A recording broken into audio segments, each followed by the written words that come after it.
So, what's up sa inyo lahat? It's si Pator here. For today's video, I'm gonna show you how to make a NOT gate circuit on a breadboard. So, let's go! So bago tayo magsimula ng experiment natin, tukuyin muna natin ang ating objectives at equipment and materials na gagamitin. So sa objectives natin, to examine the characteristics and the operation of a TTL NOT gate. Pangalawa, to simplify the output expression of NOT gates connected in series. So ito ang mga equipment and materials na gagamitin natin. 5V DC power supply, 1-piece 74LS04 hex inverter gate, 1-piece 5mm red LED, 1-piece 1/2 watt 220 ohms resistor, 1-piece SPDT switch, 1-piece breadboard, and jumping wire. So kung makikita nyo dito, ito yung symbol ng NOT gate, truth table, and pin configuration. Sinasabi dito na ang NOT gate ay tinatawag na inverter, na kung saan kung ang input mo is on, ang magiging output mo is off. Itong bubble na nakikita nyo sa symbol ng NOT gate, ayan yung nag-indicate na ini-invert na yung magiging input mo. So, proceed na tayo sa procedure. So, sa figure A, sabi dito, construct on the breadboard the NOT gate circuit shown in figure A. Then, set the NOT circuit input as shown in truth table A. Observe and record in the truth table the output for each input. So, kung makikita nyo ngayon, ito yung NOT gate circuit on the breadboard. So, kung makikita nyo dito, nasa gitna, ito yung hex inverter na 74LS04 na may 14 pins. And ito namang kulay blue, which is yung resistor na 220 ohms. And ito naman yung 5mm red LED light. And dito makikita nyo, ito yung SPDT switch and yung alternative power supply na nirecommend ni Ma'am Mary Jane Conception. So ngayon, itong hex inverter na to is may 14 pins na kung saan yung nasa left side nya is yung from 1 to 7, then 8 to 14. Tapos yung number 14 nya is naka-connect siya sa positive terminal. Oo nga pala, etong nasa right side is yung positive terminal and itong nasa left side is yung negative terminal. So kung makikita nyo dito, yung pang number 7 nyo na pin is naka-connect siya sa negative terminal, which is the ground. And yung ngayon, kung makikita nyo, yung number 1 nya, nakakonect siya sa gitna ng SPDT switch para makontrol yung input and output ng circuit. Tapos, yung resistor nya is nakakabit siya sa pang number 2 na pin para dun sa output na nakakonect naman sa LED, which is yung paanong LED na nakakonect sa resistor is yung positive, and yung nasa connect naman sa negative terminal is yung negative. So bali ngayon, susubukan na natin paganahin yung circuit at sagutan ang truth table ng NOT gate.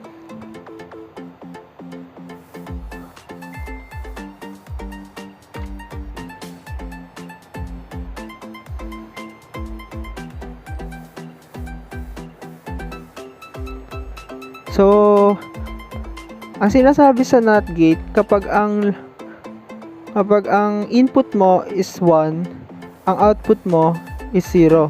Tapos kapag ang input mo naman ay 0, ang magiging output mo is 1, which is naka-on. So, kung makikita nyo sa switch natin, naka-indicate dito na naka-input 1 tayo, which is naka-off nga yung LED. Try naman natin kapag in-off natin yung switch. So makikita nyo, nag-on yung LED natin. So nasatisfied niya yung sinasabi sa truth table at yung sinasabi tungkol sa NOT gate. Ngayon, punta naman tayo sa figure B.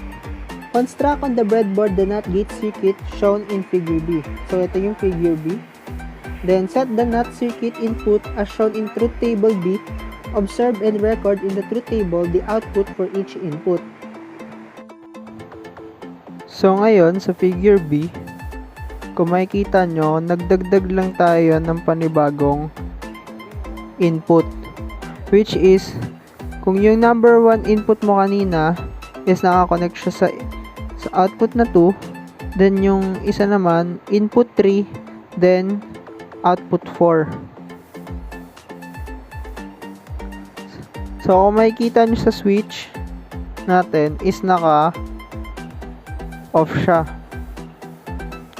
So, kapag in-on natin siya, naka-on din. So, kung iniisip nyo, bakit hindi na siya nakabaliktad? Or, bakit kapag naka-1 siya, bakit nag-on? Pero, pag naka-0 is nag-off. Kasi nga, ang NOT gate is ini-invert niya. So, meaning, kung ang input mo sa number 1 is naka-on, then ang output mo is magiging off. Then, dadaan siya sa input ulit na number 3, which is i-invert niya yung naka-off na yon, tas dadaan sa pang number 4 na output na naka-on na. So, ulitin natin. So, kung makikita nyo, naka-off siya.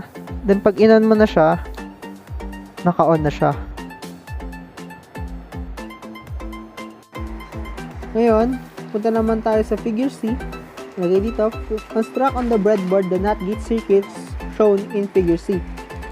Then set the NOT circuit input as shown in truth table C. Observe and record in the truth table the output for each input. So, ngayon, sa figure C, kung makikita nyo dito, nagdagdag tayo ng panibagong input and output. So, bali, 3 input na siya. And, itong switch natin, kung makikita nyo din, na naka-on siya. Naka number 1 siya. Bali, kapag dumaan na siya sa inverter ulit, yung unang input niya, which is yung 1, may invert to 0. Then, pag dumaan na siya sa pangalawa, input, magiging 1 na ulit siya. Then, sa panghuling input, i-convert ulit siya, magiging 0. Kaya, kung makikita nyo, yung LED natin dito is naka-off, kahit yung switch natin is naka-on.